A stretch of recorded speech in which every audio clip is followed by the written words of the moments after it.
read a book, watch a full-length movie or sustain a long conversation. Late last year, I decided enough was enough. My name is Kevin, and I have a phone problem, and if you're anything like me, and the statistics suggest you probably are, at least where smartphones are concerned, you have one, too. I don't love referring to what we have as an addiction, that seems too sterile and clinical to describe what's happening to our brains in the smartphone era. Unlike alcohol or opioids, phones aren't an addictive substance so much as a species-level environmental shock.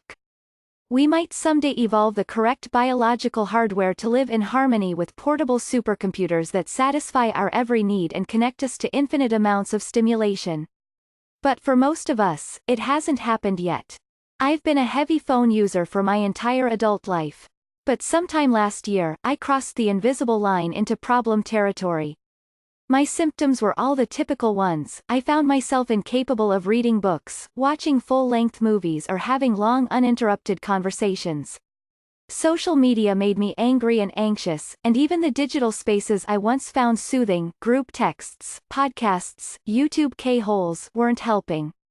I tried various tricks to curb my usage, like deleting Twitter every weekend, turning my screen grayscale and installing app blockers. But I always relapsed. Eventually, in late December, I decided that enough was enough. I called Catherine Price, a science journalist and the author of How to Break Up with Your Phone, a 30-day guide to eliminating bad phone habits. And I begged her for help. Mercifully, she agreed to be my phone coach for the month of January, and walk me through her plan, step by step. Together, we would build a healthy relationship with my phone, and try to unbreak my brain. I confess that entering phone rehab feels cliched, like getting really into healing crystals or Peloton. Digital wellness is a budding industry these days, with loads of self-help gurus offering miracle cures for screen addiction. Some of those solutions involve new devices, such as the Light Phone, a device with an extremely limited feature set that is meant to wean users off time-sucking apps. Others focus on cutting out screens entirely for weeks on end. You can now buy $299 digital detox packages at luxury hotels or join the Digital Sabbath movement, whose adherents vow to spend one day a week using no technology at all. Thankfully, Catherine's plan is more practical. I'm a tech columnist, and while I don't begrudge anyone for trying more extreme forms of disconnection, my job prevents me from going cold turkey. Instead, her program focuses on addressing the root causes of phone addiction, including the emotional triggers that cause you to reach for your phone in the first place. The point isn't to get you off the internet, or even off social media. You're still allowed to use Facebook, Twitter and other social platforms on a desktop or laptop, and there's no hard and fast time limit. It's simply about unhooking your brain from the harmful routines it has adopted around this particular device, and hooking it to better things. When we started, I sent her my screen time statistics, which showed that I had spent 5 hours and 37 minutes on my phone that day, and picked it up 101 times, roughly twice as many as the average American.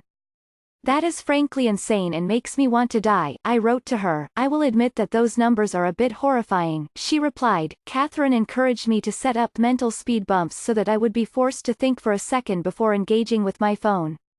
I put a rubber band around the device, for example, and changed my lock screen to one that showed 3 questions to ask myself every time I unlocked my phone: what for? Why now? What else? For the rest of the week, I became acutely aware of the bizarre phone habits I'd developed. I noticed that I reach for my phone every time I brush my teeth or step outside the front door of my apartment building, and that, for some pathological reason, I always check my email during the 3-second window between when I insert my credit card into a chip reader at a store and when the card is accepted. Mostly, I became aware of how profoundly uncomfortable I am with stillness.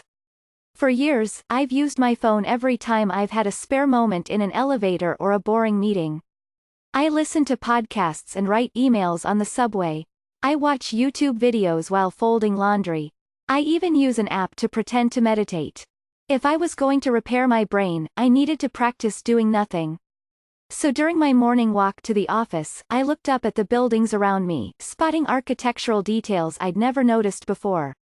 On the subway, I kept my phone in my pocket and people watched, noticing the nattily-dressed man in the yellow hat, the teens eating hot Takis and laughing, the kid with Velcro shoes.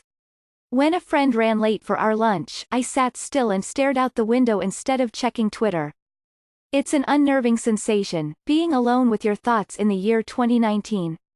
Catherine had warned me that I might feel existential malaise when I wasn't distracting myself with my phone.